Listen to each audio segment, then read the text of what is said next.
A little over a week ago, York 9 FC made an announcement that changes the future of this club entirely.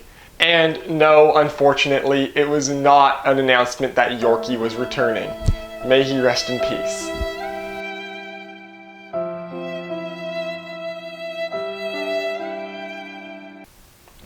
No, York 9, the butt of many jokes when it came to the CPL, one of the biggest marketing blunders in the CPL, decided after just 2 seasons of existence to rebrand, becoming York United FC. Why the rebrand? Well, besides East Gwillimbury deciding to reject the team, making them represent only 8 states, so York 9 doesn't make sense, they wanted to encapsulate the entire GTA. They wanted to encapsulate Toronto fans because they found that slightly over 50% of their season ticket holders were in fact from Toronto. Their stadium is technically just in Toronto. They're on the subway line for the TTC. So in an attempt to encapsulate this large market of Toronto proper that they completely ignored in their initial launch by being York 9 and branding themselves as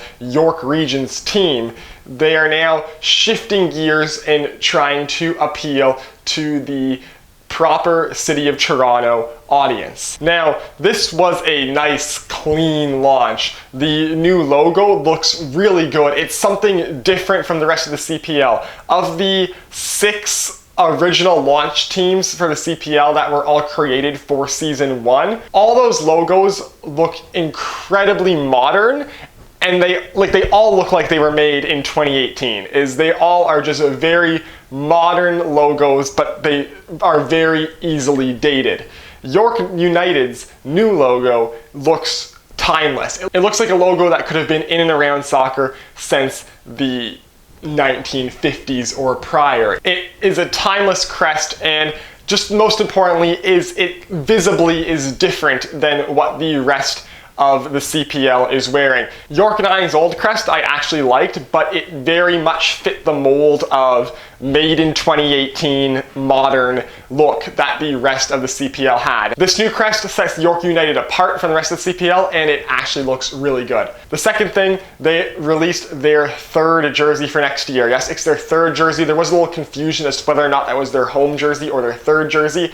It is the 3rd jersey. The home jersey release is coming later. But this jersey, the green, the royal blue, the gold logo, the gold Macron sponsorship on the front, it looks fantastic. If you are going to launch a rebrand, you launch it with one of the best damn jerseys the CPL has seen. And that is a beautiful, beautiful kit. So overall, I give the rebrand an A-. I actually like it.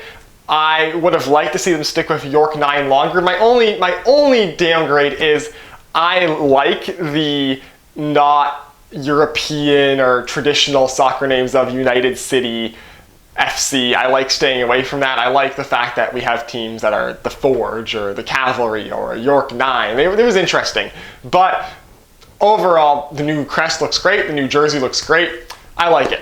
But what does this mean for the future of the Canadian Premier League? And most importantly, what does this mean for future expansion of the Canadian Premier League? Because York switching gears and now trying to encapsulate both the York region market and the Toronto market has huge repercussions for what I thought the future of the CPL going forward was going to be. For any of you who watched my What the CPL Will Look Like in 2040 video, I'm gonna put it up here, the picture, and I'm gonna link it down in the description.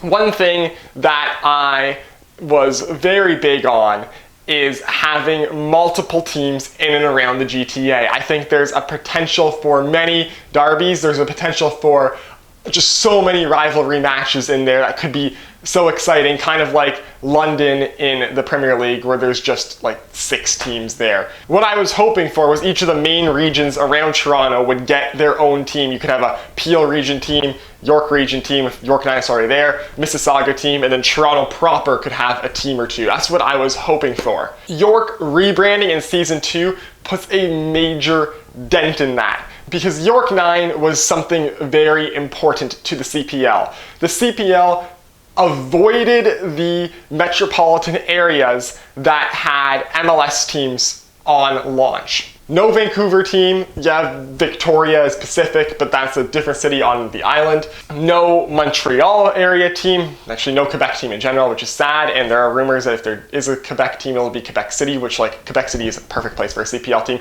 But that's beyond the point. And Toronto, they did actually put a team in the GTA, York 9, and they marketed it solely towards York region. And it didn't work. Now, there was a lot of behind the scenes stuff that wasn't working right, a lot of marketing decisions that weren't good. Marketing mainly towards youth soccer teams in York region, which there are a ton of. That is the golden area of the OPDL. But marketing, giving free tickets to these teams that then had their own youth games at the same time that York 9 played, so they were giving out free tickets to people who couldn't go.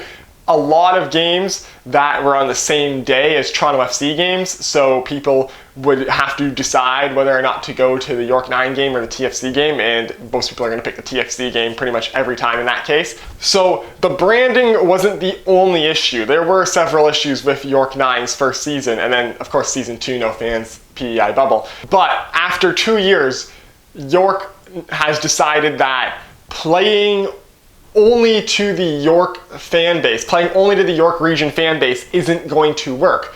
And so they are now trying to encompass the Toronto market below it. And it shows to the CPL that having multiple teams in this major, huge city area is not going to work. Having multiple GTA teams as of right now isn't going to work. So because of that, there is going to be hesitation towards putting another team in the GTA. There's going to be hesitation towards a Toronto proper team because now York is trying to be Toronto proper's team and York region's team. So that puts a dent in any rumors or any possible plans there could be to have a Peel region team, because people are going to look at Peel region and say, well, York region didn't work. So can Toronto now support more than one CPL team in the GTA? So all my plans for multiple GTA teams are pretty much dead as a result of this. If York United needs to take up the entire Toronto city and York region to pull enough fans to survive, the CPL isn't going to put another team in Peel region. They're not going to put another team in Toronto proper because now that's York's territory.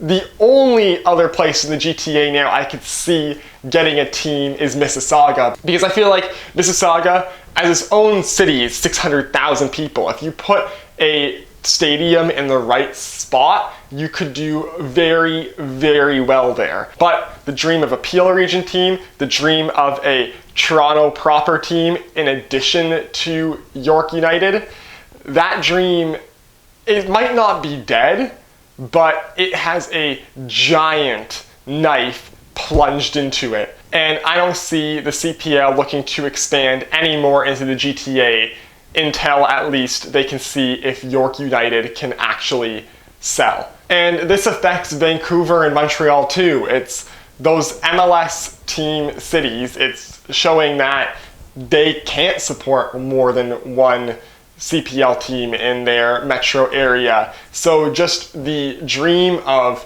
fans in these cities of having multiple teams in and around the greater metropolitan area to have fantastic derby matches. The derby matches are going to be between York United and TFC in the Canadian Championship.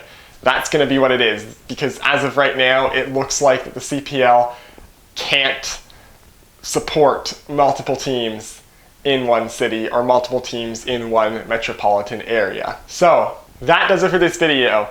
Let me know down in the comments what you think of York 9's rebrand to become York United. As always, if you like this video, hit like. If you want to see more of my stuff, hit subscribe. Follow me on Twitter, link is down below in the description, and I will see you next time.